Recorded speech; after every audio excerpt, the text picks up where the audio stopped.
എനിക്ക് തോന്നിയത് ഇത്രേ ഉള്ളൂ. ഇപ്പം ആ വീഡിയോ ഇപ്പം ഞാൻ പറഞ്ഞില്ല, ഞാൻ എല്ലാ തവണയും പറഞ്ഞ ഈ പുള്ളിക്കാരൻ ചെയ്തു വെച്ചിരിക്കുന്ന ഒരു പരിപാടിയുണ്ട്.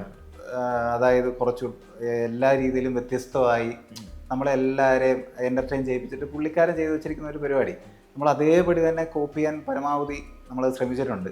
അപ്പോൾ അതേപടി തന്നെ അത് ചെയ്തത് കൊണ്ടായിരിക്കാം അപ്പം ആൾക്കാരെല്ലാം ഇപ്പം അത് തന്നെ കുറേ വൈറലാവുകയും ചെയ്തു. ഫഹദ് ഫാസിലിൻ്റെ വീഡിയോ ചെയ്തത് തന്നെ ഏത് വീഡിയോ ചെയ്താലും അത് വൈറലാവുന്നുണ്ട്.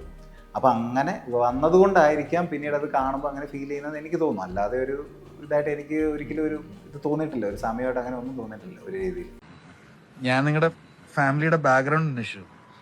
മോശം എന്ന് പറഞ്ഞാൽ മോശം മോശം മോശം മോശം മോശം മോശം അഭിപ്രായം കുടുംബത്തെ പറ്റി നാട്ടുകാർക്ക്. ലോഡ്ജ് പോലത്തെ ഒരു വീട്ടിലേക്ക് ഒരു പെൺകൊച്ചിനെ തരിക എന്ന് പറയുന്നത്, സൈസാർ എന്റെ പുരുഷൻ മനസ്സിലാക്കണം. ആ പാവപ്പെട്ട 3 പെണ്ണുങ്ങൾക്ക് ഞാൻ മാത്രമേ ഉള്ളൂ. ഞാൻ എന്താ ചെയ്യുന്നത്? പക്ഷെ ബേബിയുടെ ഇഷ്ടം എനിക്ക് പ്രധാനപ്പെട്ടതാണ്. ഗേൾസിന് അത്യാവശ്യം ഫ്രീഡം അനുവദിച്ചു കൊടുക്കുന്ന ഒരു മോഡേൺ ഫാമിലിയാണ് ഞങ്ങളുടെ. പിന്നെ സൈസാറിന് ഇപ്പോഴത്തെ ലോ അറിയാമല്ലോ, ഒരു പെണ്ണിന് ഏത് തെണ്ടിയാണെങ്കിലും കേട്ടാ. കഷ്ടാരത്തിന് ലോ അതായിപ്പോയി. അപ്പൊ ഇവനൊരു പണിയൊക്കെ ആയിട്ട് നിങ്ങളുടെ വീട് മെച്ചപ്പെട്ടെന്ന് എനിക്ക് ബോധ്യം വരുന്നൊരവസ്ഥയിൽ നമുക്കത് സംസാരിച്ചാൽ പോരെ?